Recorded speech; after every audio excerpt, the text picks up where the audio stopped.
Hey beautiful souls, I'm jumping on here today actually with a heavy heart, and I've been going through some heavy processes. My loved ones around me have been going through some heavy processes. There has been passing, I'm not going to say passing, I don't like that word. Let's be real and true for what it is. Death of loved ones, of deep childhood friends. There's people in my family that have lost their parents, that have lost their beloveds, and other friends that have lost too.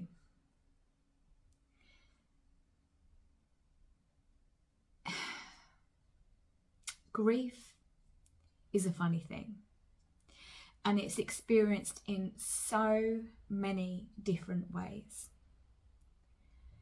And I feel really strongly to come on and share this with you. I am lucky enough to have my practices, my teachings, and to understand it from what I call the crystal condor view. It's to see everything for what it is in its entirety from all flip sides of the coin.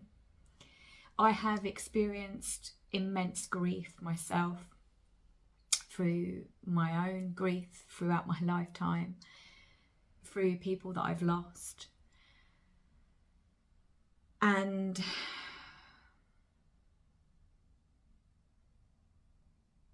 this isn't the right message. This isn't the right message. We're going to switch this. This isn't the right message. Hold on for a minute. I'm actually going to pause this and become the real channel for what it is that you guys are required to hear, the whispers for your soul. Bear with me one moment. I'm actually going to pause this.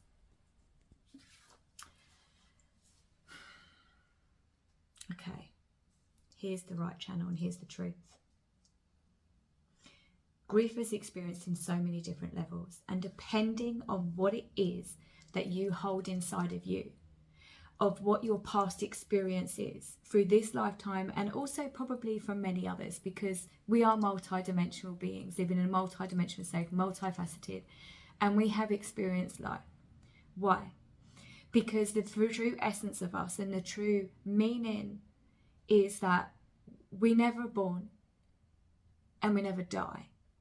This body, this vessel that we come into in this incarnation, our soul is born into, the light that we are is born into, the essence of us, that always lives on.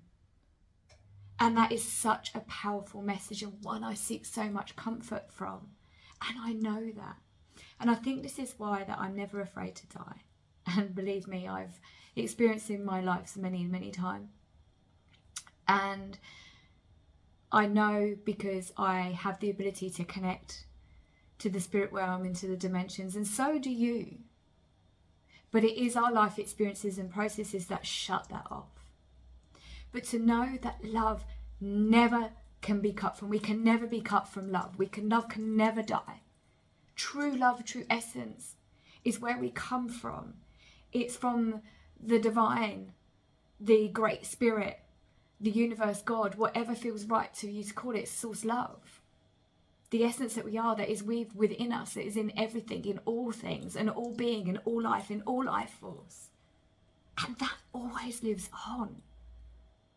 So the power of that and the comfort of that is one thing to help you through the grief, is to remember that in the back, to have that whisper to your soul, to feel that, to know that, to hear that, to taste that, and know that if you are dealing with grief from a past loved one, no matter how connected you are, whether they were present in your life, not present in your life, you're still connected. We are still all connected from that spiritual cord, that silver cord that I call, that pure cord, that essence that connects us to you and me, connects us to the trees, connects us to the earth, to the nature, to the stars, to the cosmos, to the Tetsumayu, to Mother Earth, Cosmic Father.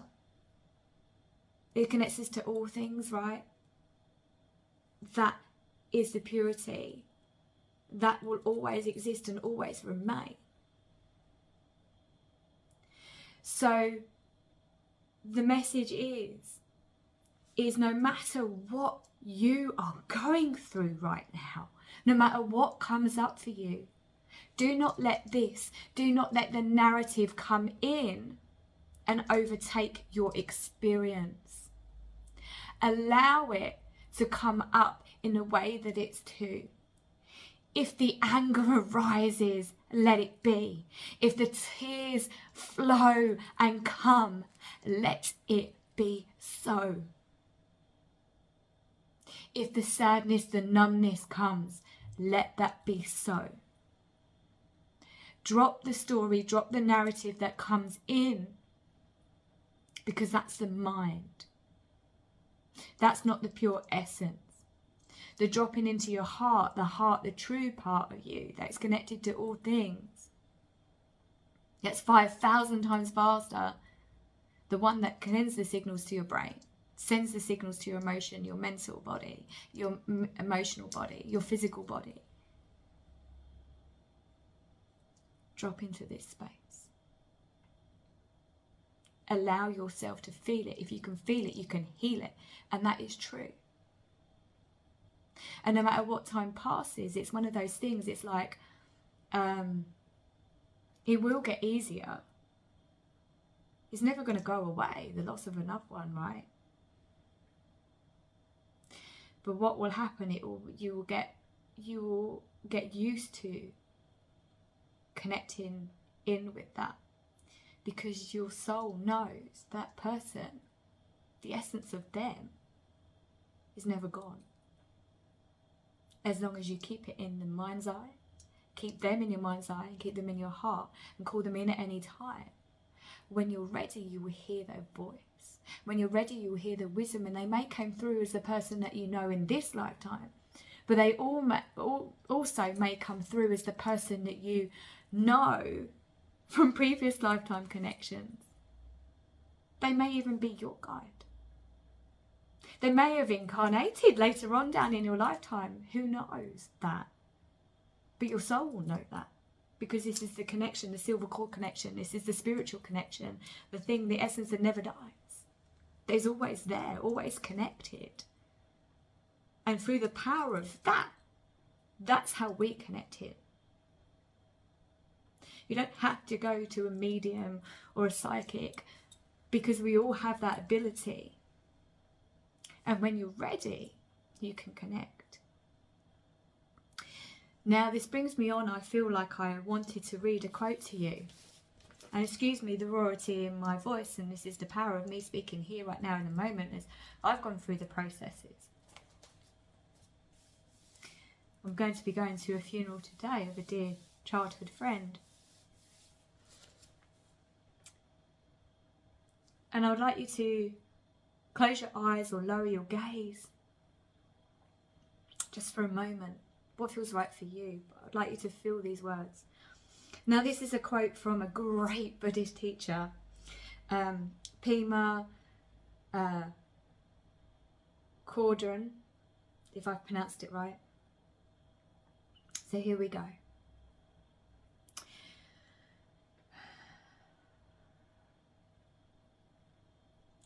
We think that the point is to pass the test to overcome the problem.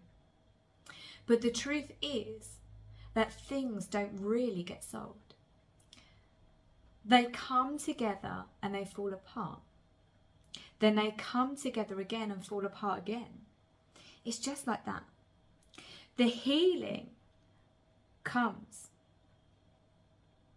from letting there be room for all of this to happen. Room for grief, room for relief, for misery, for joy. Now I'm going to read it again. We think that the point is to pass the test or overcome the problem. But the truth is that things don't really get solved. They come together and they fall apart. They come together again and they fall apart again. They just like that. The healing comes from letting there be room for all of this to happen. Room for grief, for relief, for misery, for joy. Now, my take on that and what I feel in that, in the truth of these words, is that it's not saying that you can't solve it as such. It's saying that there's nothing there to be solved. Does that make sense? Because it is the being, it's your experience through that heavy process. To let it have the room to be what it's meant to be, to feel how it's meant to feel, to go through the process of what it's meant to go through, in order for you to come through letting go of the delusion, any hatred, any greed, the three poisons that connect us to all of those kind of low vibrational experiences, energies, emotions, that then bring you into that new level of healing, to connect to the compassion, connect to the love, the joy, the wisdom. As your shadows and your healing, your grief, what you've experienced becomes your greatest wisdom, becomes your greatest light, because you traverse through what it is to traverse for. You see it for what it is. You experience it for what it is. Not letting it consume you, overtake you, and change your state of who you are and who you be. But also, remember not to judge. Do not ever judge yourself. But also, this is a reminder to say, we do not project onto others our feelings. But when we bring ourselves and we are honest and we're true, we face you, I recognize you, I permit you to pass through and over me, was a mantra that my mentor, Sada Simone, taught me, which is powerful, and I use it every day to get to my mastery, even when I'm experiencing a good feeling and vibration. Because if you know that nothing is here to stay, remembering that when we get an emotion or feeling, it could rise in the body like at its highest point for like 20 seconds. And it's at that point of the choice whether we tune to hold into it and learn from it or let it go. This is how we regulate our nervous system, right? It's how we understand and process those emotions. Now, I'm not saying to use your spiritual practices or anything to say, oh, I can't feel this right now, I'm going to let it go. Oh, what is this arriving? No. No. But what I'm saying is, if you're going through that anger, you're going through that sadness, you're going through that numbness, you're going through the despair, I'm one of those that will go, I will either be here or that. I'm one extreme to another. Because I know the level of my emotion, I know the power of my emotions, and I can go, because it's got to come out for me. Like, I get that frustration and that rage and anger that all comes in, and I go, wah! But I do it like a lion's roar, right? That comes from right here in the gut. And it's a release. The tears are healing. The screaming's healing, the anger's healing. If you view it and connect to it to giving it room to be. Dropping the story, being with the feeling. Dropping the narrative, being with the feeling. Honour that grief. Own that grief. Do not judge it. Do not go into yourself. Come together with the people who are experiencing this too, remembering your experience will be different from the other person's, even if you come from the same family, because we're all unique. There's only one of us, and there's only one of us that has lived the experience through the lenses that we have seen, felt, seen, heard, tasted, touched. So know this. Allow whatever to come up. Tune in to that part of you without the narrative, without the story, without the regret, without the judging.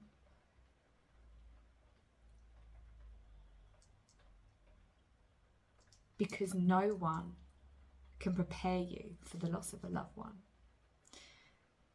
whether it be in death, whether it just be that relationship breakdown,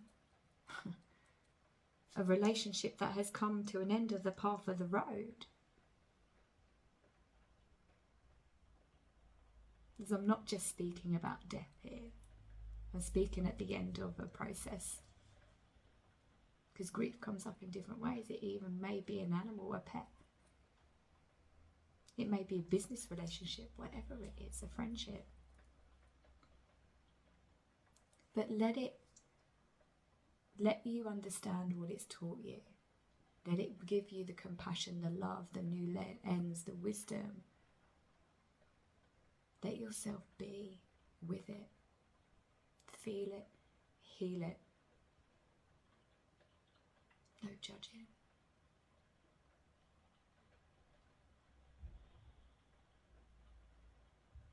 Just somatically letting your body process it, because if we choose to ignore it, it doesn't go away. It gets locked deep into the subconscious, becomes a trigger. Gets locked into our physical bodies, our emotional bodies, our mental bodies. And then there's triggers. Or it manifests into something deeper. It manifests into something else, or a different state of being. It dysregulates your nervous system. But when you give it room and shine the light on it, then it can dissolve. You can let it go. You let go of the emotional charge, so when you speak about it, you connect with it, it doesn't have that emotional charge anymore. And that will fade. But it will become your story, it will become your connection, your light, your wisdom to share. And remember that communication is the key when you're going through grief with everybody around you. I know that I have been difficult for my son to be with me. But the difference is I might go off the handle and have a moment, but I will sit down and it won't be directed at him. You never project your pain onto somebody else, because that will go and then that will become theirs in their body. That will become their imprint connected to whatever that thought or whatever they were feeling. No, let's not do that. But let's communicate using our words, the power of our words. Words are spelling right, so be mindful. But we use the power of our love, our compassion for ourselves, allowing it room to be, to share that experience and say, right, do you know what, I've just gone a bit mad, but I needed to get that out of my system, and you know, this is what I'm going through right now. Let's honour that stage. Okay. Never judge what arises. Never project. Allow it to be. I hope this was helpful. If you would like to share your experience or like any guidance or anything like that, then I'm always welcome those comments. I may even do a somatic activated healing around grief soon, and share it with you if you're open to receive that as my gift to you. Stay in your heart, my loves.